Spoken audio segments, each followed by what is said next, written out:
সততা ও মানবতা এখনো বেঁচে আছে, তারই প্রমাণ দিলেন অটো চালক সুজিত সরকার। গত 15ই আগস্ট সুতপা সাহা জিরানিয়ার উদ্দেশ্যে যাওয়ার সময় সুজিত সরকারের অটোতে 3 লাখ টাকার স্বর্ণালংকার ফেলে নেমে পড়েছিলেন। এদিকে অটো চালক সুজিত সরকার পূর্ব আগরতলা থানায় এসে ব্যাগটি দিয়ে যান। শনিবার সুতপা সাহার হাতে তার স্বর্ণালংকার সহ ব্যাগ তুলে দেন সুজিত। পুলিশ আধিকারিকরা সুজিতের সততায় আপ্লুত হয়ে তাকে সংবর্ধনা জানান।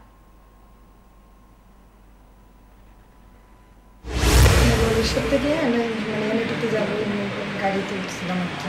তারপরে রানীবাজার স্ট্যান্ডে গিয়ে নামছি, নামার পরে সব ব্যাগ নামাইছি, কিন্তু আমি হাত পেটের কথা আমার আর মনে নেই আর কি। তারপর আমি বাজারে ওখানে গিয়ে হঠাৎ আমার টাকার লেগে আমি ব্যাগ বিয়ে করতে চাইছিলাম, এদিকে আমার হাত আমার কাঁধে ব্যাগ নাই। পাইছি যে খুবই হয়েছে, এরকম মানুষ আমি তো আসলে পাইছি কই বলতে প্যাসেঞ্জার প্রত্যেকে কই গেছে সারাদিন অটো চালায়, এটা তো কইতে পারি না প্রত্যেকে কই প্যাসেঞ্জার যায়, কিন্তু রাত্রে তো গাড়ি নিয়ে বাড়িতে রাখি। পরের দিন সকালে ঘুম থেকে ওঠার পরে গাড়ি মুছতে গিয়ে দেখি একটা ব্যাগ আছে আমার গাড়িতে। হঠাৎ করে আমি তো ব্যাগটা তো আমি ধরছি না, এটা গাড়িতে রেখে দিছি, ঠিক আছে। রাখার পরে আমি কই যার ব্যাগটা, আমি অটো চালাইতে গেলে স্ট্যান্ডে খোঁজ করুন, জিগাইমু 3-4জন ড্রাইভারের যে ব্যাগ কেউ ফালাইছেনি বা কেউ খোঁজ করছেন।